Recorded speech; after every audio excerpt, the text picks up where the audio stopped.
If you can play something slowly, you can play it quickly. NANI?!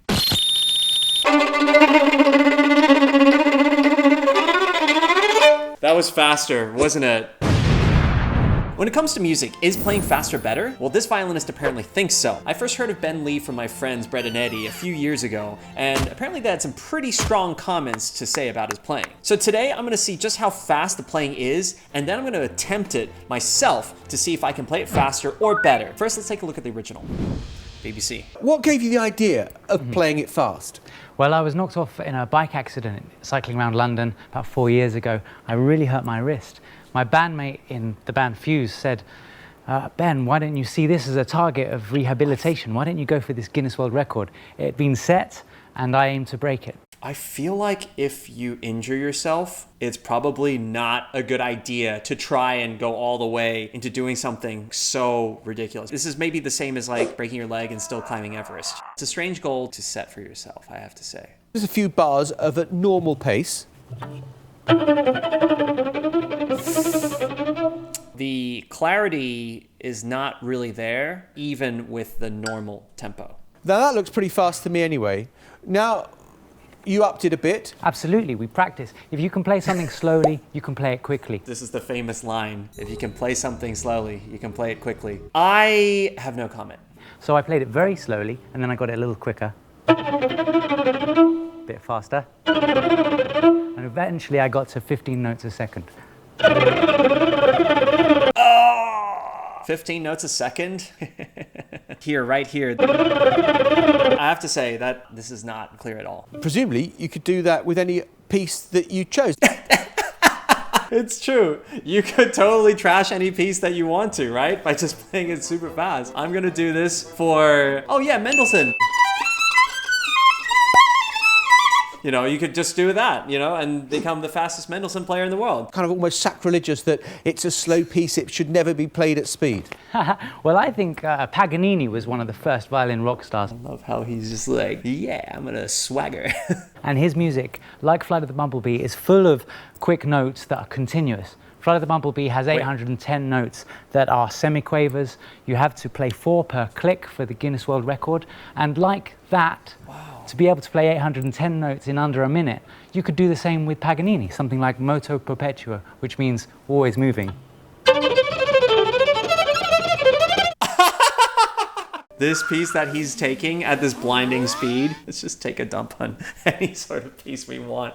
Actually, I'm gonna do this for the Mendelssohn. Oh my gosh. That kind of thing.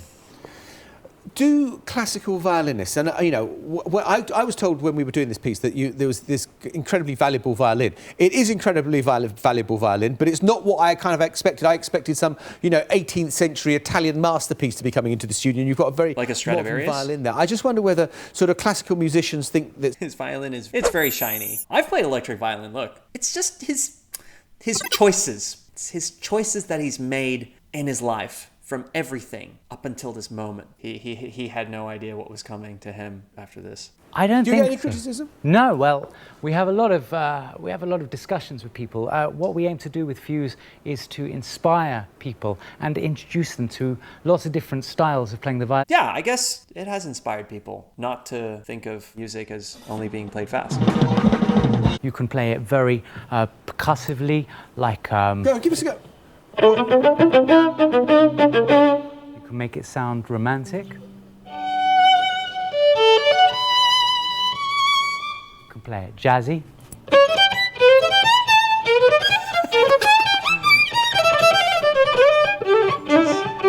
So there's lots you can do with a violin. You take a violin like this. You take a violin like this, yeah. I've seen the comments too. Where was this? Wow, some of these comments beneath this video are also pretty extreme. If you can ruin your whole career slowly, you can ruin it quickly.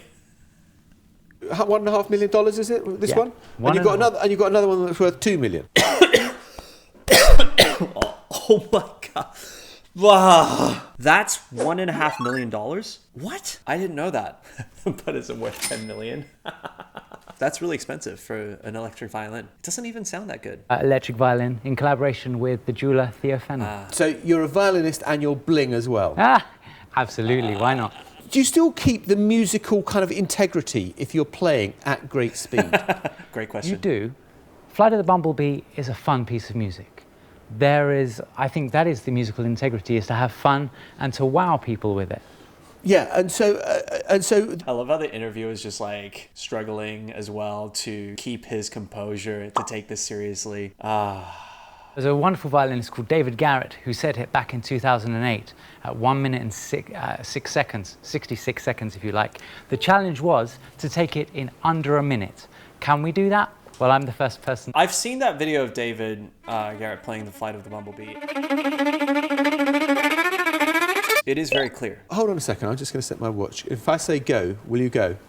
Absolutely. Okay. Go.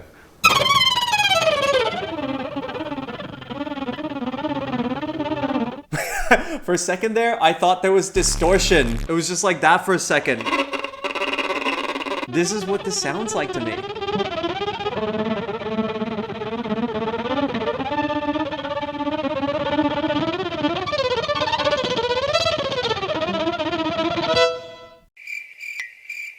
I've never seen such dedication to playing so offensively. That requires dedication. His little like... I think he lost a few valuable seconds in his record. He should have just played those instead of pitching them. Like, why not just like... You're already destroying the piece. Just take the shortcut. Do it.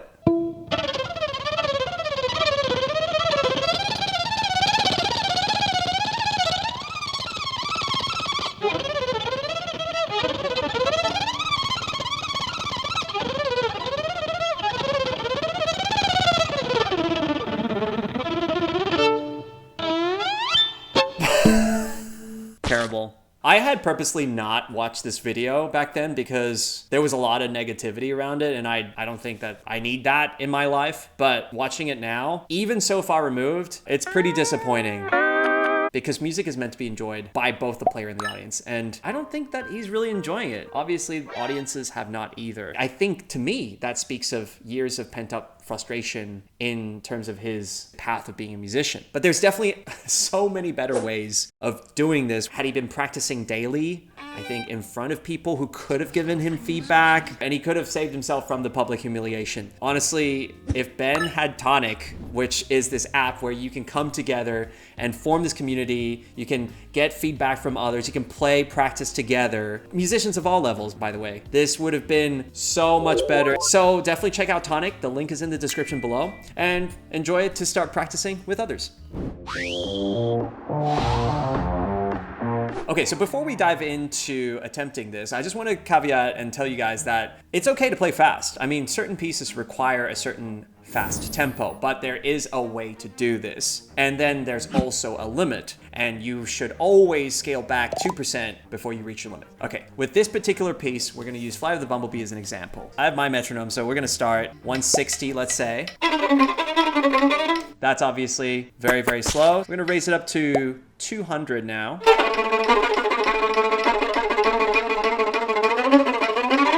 And this is when I would start to recommend you to do macro beats. So basically dividing the tempo in half. So instead of going to 220, you would do 110.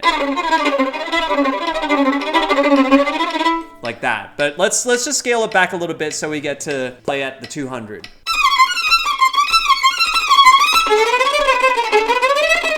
So that's already starting to honestly feel like it's at a max speed, but I know for the sake of this video, we want to push it further, just to see. So we're gonna push it up to 108.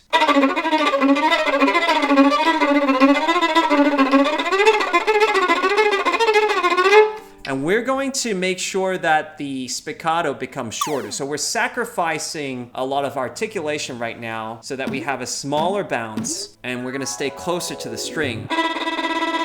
Instead of, I'm gonna push it up to 115 because at this tempo, when you sacrifice the articulation, a lot can be done.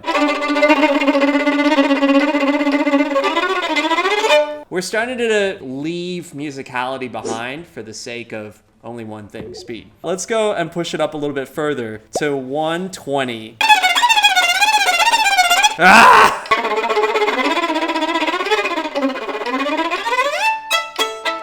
Am I proud of myself? Not really. But you know what? Let's push the speed a little faster. 245.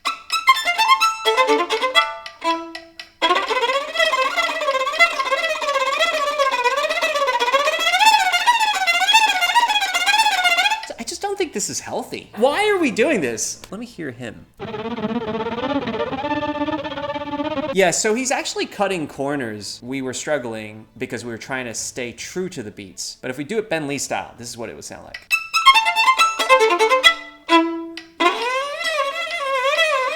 Actually, he should have done them slurred.